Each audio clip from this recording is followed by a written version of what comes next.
আসসালামু আলাইকুম। বাংলাদেশ পুলিশের 4 জন উচ্চপদস্থ কর্মকর্তাকে বাধ্যতামূলক অবসরে পাঠানো হয়েছে। যেই 4 জন কর্মকর্তা সকলেই ডেপুটি ইন্সপেক্টর জেনারেল বা ডিআইজি পদমর্যাদার, যেটা বাংলাদেশ পুলিশের তৃতীয় সর্বোচ্চ পদমর্যাদা। এবং এই 4 জন কর্মকর্তা বাংলাদেশ পুলিশের বিভিন্ন ইউনিটে ডিআইজি হিসাবে কর্মরত ছিলেন।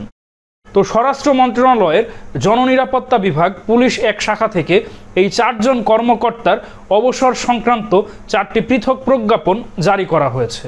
তো বাধ্যতামূলক অবসরে পাঠানো পুলিশের এই 4 জন কর্মকর্তারা হলেন ঢাকা হাইওয়ে পুলিশের একজন ডিআইজি হিসাবে সংযুক্ত থাকা মোহাম্মদ আজাদ মিয়া, ডিআইজি হিসাবে নৌ পুলিশ ঢাকায় সংযুক্ত থাকা মোহাম্মদ আব্দুল কুদ্দুস আমিন, পরবর্তীতে ডিআইজি আমেনা বেগম, যিনি হাইওয়ে পুলিশ ঢাকায় ডিআইজি হিসাবে সংযুক্ত ছিলেন। আর সর্বশেষ অ্যান্টি টেরোরিজম ইউনিট ঢাকায় ডিআইজি হিসাবে সংযুক্ত থাকা মোহাম্মদ নিসারুল আরিফ। 5ই আগস্ট শেখ হাসিনা সরকারের পতনের পর পুলিশের এই 4 জন ডিআইজি পদমর্যাদার কর্মকর্তাকে পুলিশের বিভিন্ন ইউনিটে সংযুক্ত করা হয়েছিল।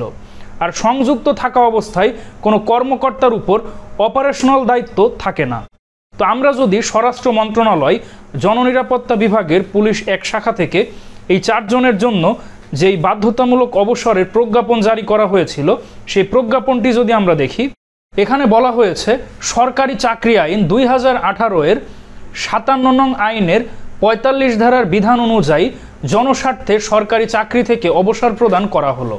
আমরা যদি 2018 সালে 57 নং আইনের 45 ধারার বিধানটি দেখি, তাহলে আমরা এই বিষয়টি বুঝতে পারবো যে কোনো সরকারি কর্মচারীর চাকরির মেয়াদ 25 বছর উত্তীর্ণ হইবার পর যে কোনো সময় সরকার জনস্বার্থে প্রয়োজনীয় মনে করিলে কোনরূপ কারণ না দর্শাইয়া তাহাকে চাকরি হইতে অবসর প্রদান করিতে পারিবে। সুতরাং উক্ত প্রজ্ঞাপনে কিন্তু বলা হয়েছে যে জনস্বার্থে তাদেরকে সরকারি চাকরি থেকে অবসর প্রদান করা হলো, কিন্তু এখানে এক্সাক্ট কারণ কিন্তু বলা হয়নি। তো ধারণা করা হচ্ছে এই 4 জন কর্মকর্তার বিরুদ্ধে বিগত শেখ হাসিনা সরকারের আমলে বিতর্কিত কর্মকাণ্ড অথবা শেখ হাসিনার ঘনিষ্ঠ থাকার সম্ভাবনা থাকতে পারে।